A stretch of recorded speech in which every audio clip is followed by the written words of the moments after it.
telemedicine and telehealth is here to stay.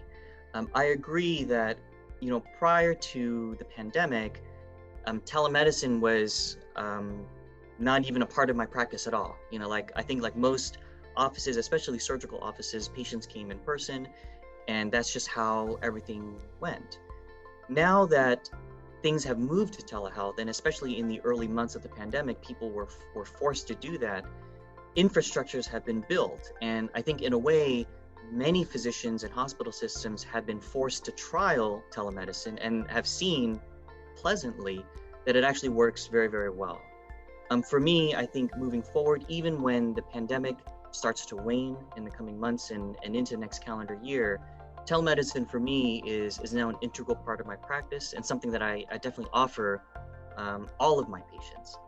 Understandably, a full history and physical evaluation in person is always the most ideal and granular in terms of all the detail.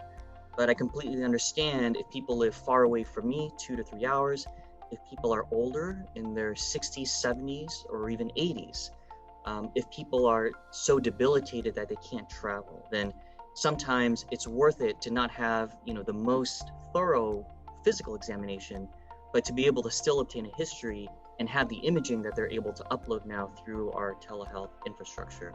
And for many of my patients, that's something that I'm always happy to do. A lot of the in-person visits, oftentimes, the greatest amount of it is mostly the conversation, the counseling, and the exchange of information. And I think that can still happen very, very effectively over telemedicine.